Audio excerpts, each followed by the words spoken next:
L'invité de Smart Impact, c'est Sylvie Perrin. Bonjour. Bonjour Thomas. Bienvenue, vous êtes avocate associée au cabinet de Gaulle-Fleurance qui publie la 5e édition de son Observatoire international des transitions énergétiques. On a une dizaine de minutes, on va pouvoir rentrer un peu dans le détail. Peut-être une idée générale, qu'est-ce que vous retenez de cette étude ?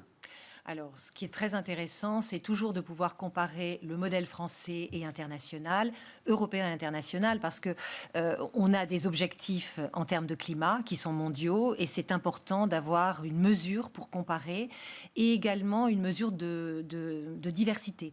Finalement, on va voir que selon les pays, il y aura des aides qui vont être différentes. Certains vont aider les constructeurs, d'autres vont aider l'achat de panneaux, d'autres vont aider finalement ou détaxer. Donc cette comparaison est intéressante parce qu'elle donne aussi des idées sur ce qu'on peut faire éventuellement en France. Avec une idée générale autour de l'autoconsommation, de l'autoconsommation collective, ça ressort quand même en croissance, en fort développement ? Alors cette année, oui, en effet, on a décidé d'axer notre étude sur l'autoconsommation collective. Pourquoi celle-ci ? Parce que ce sont des projets qui se sont fortement développés depuis 2 ans, du fait notamment de la crise énergétique, qui a fait que les Français et les entreprises en général ont souhaité pouvoir se couvrir et se protéger par rapport au prix de l'électricité.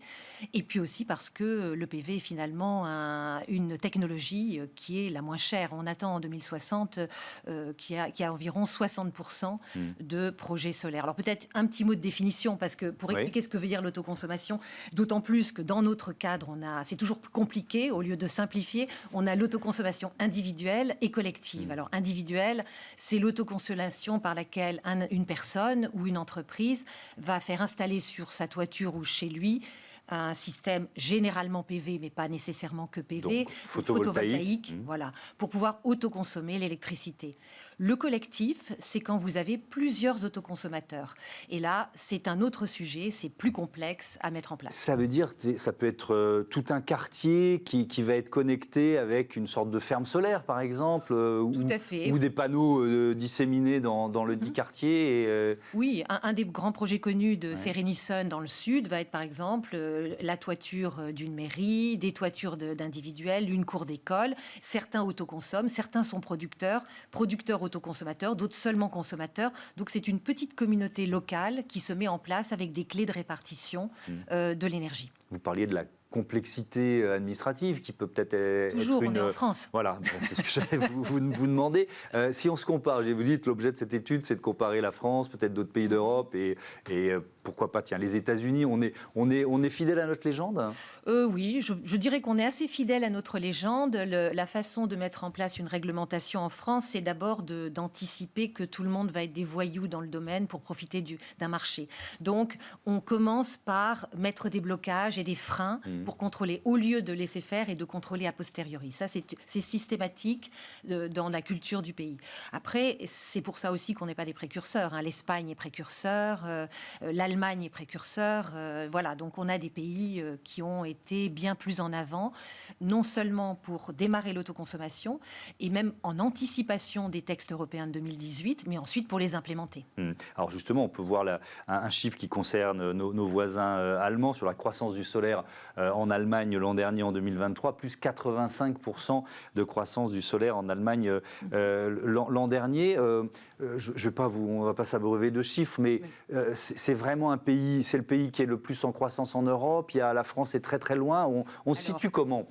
Parce qu'on partait peut-être d'un peu loin, donc la croissance peut être forte. Donc 83% pour l'Allemagne, qui était déjà bien développée, c'est beaucoup. Oui. Nous, on partait de plus bas et on a fait plus 12%, ce qui est pas mal. Oui. L'Italie a été un peu plus avancée aussi, plus 83 ou quelques pourcents. La Grèce, plus 100%. Mais la Grèce part de plus bas, mais par contre, l'accélération est vraiment là. Donc chaque pays a sa dynamique. Oui, alors, et ce qui est intéressant, c'est de dire l'Allemagne qui fait partie des pionniers, déjà on chasse une idée reçue, on n'est pas obligé qu'ils fassent grand toute l'année pour installer des panneaux photovoltaïques. Est-ce qu'il y a par exemple, si on rentre un peu dans le détail, des avantages fiscaux, qu'est-ce qui existe en France, qu'est-ce qu'on pourrait améliorer ou qu'est-ce qu'on pourrait copier ?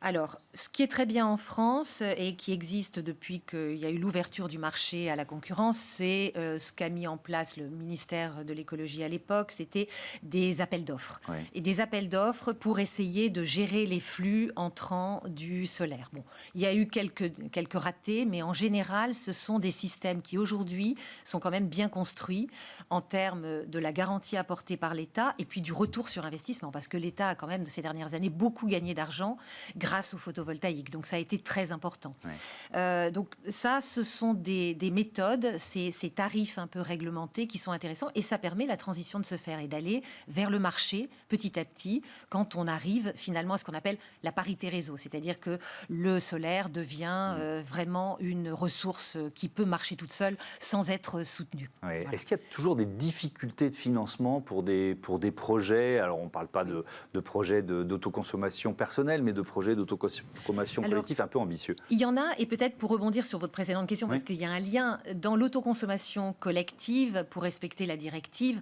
on a des dérogations fiscales, c'est-à-dire qu'on ne va pas payer la même TURP. La TURP, c'est une taxe pour payer le transport de l'énergie, parce qu'évidemment, on est sur le même site, donc on n'a pas besoin de payer la même chose.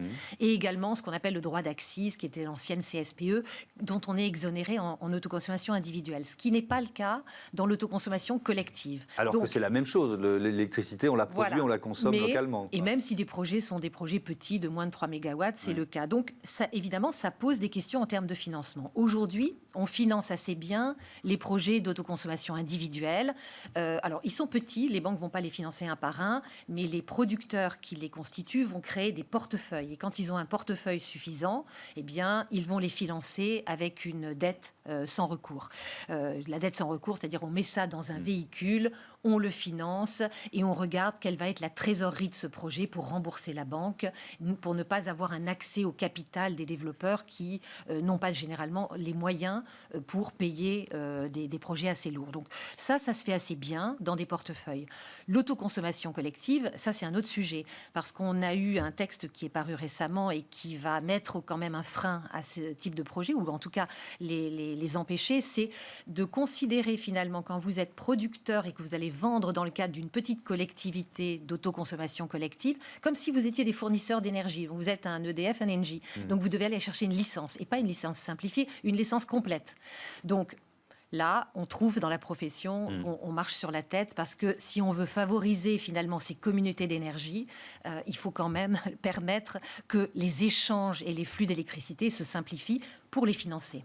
On a beaucoup parlé ici, depuis qu'il a été voté aux États-Unis, de l'Inflation Reduction Act qui fonctionne quand même comme un... Alors d'abord, c'est une bonne nouvelle, parce que ça veut dire que l'administration Biden et les États-Unis prennent un virage environnemental. Mais après, c'est aussi un aspirateur à projet, quoi, un aimant à projets, notamment des grands projets européens. Est-ce que ça a eu un impact aussi sur le marché du photovoltaïque ou pas du tout? Est-ce qu'on est dans deux secteurs un peu de logique un peu différentes? En effet, le ministère a travaillé sur une facilitation pour revoir et prendre en compte dans les tarifs de soutien au projet un coût d'inflation et un coût des matériaux après la Covid et puis la crise en Ukraine. Donc, il y a eu des mesures pour faciliter et compenser, mais seulement partiellement. Rien à voir avec le projet aux États-Unis. Et là, quand même, on est un petit peu humilié par les Américains qui, pourtant, ne sont pas des grands écologistes, mais ils ont frappé beaucoup plus fort. Oui, ils ont frappé plus fort. Et l'Europe, qui évidemment fonctionne à 27, a mis du temps ou met du temps à probablement, à trouver c'est plus compliqué. La démocratie est difficile, comme on le sait, à 27 ou à 570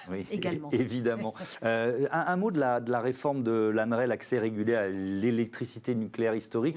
Cette réforme, est-ce que ça va booster les projets d'autoconsommation, d'après vous? Alors, question difficile, parce que dans la profession, personne n'a de boule de cristal sur comment l'Arenh va être mise en place. L'Arenh, c'est un sujet aussi fortement d'EDF, du nucléaire, du prix de l'électricité, des nouvelles réglementations.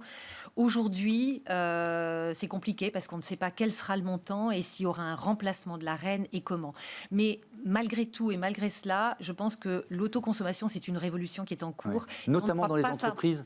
On ne pourra pas faire marche arrière. Dans les entreprises également, parce qu'on a eu aussi en plus des mesures favorables dont on a parlé tout à l'heure, il y a des mesures également obligatoires, c'est-à-dire qu'il y a eu des textes qui sont parus pour imposer aux entreprises qui ont des bâtiments ou des parkings de plus de 500 mètres carrés, pour imposer la solarisation d'une partie, en tout cas, des bâtiments.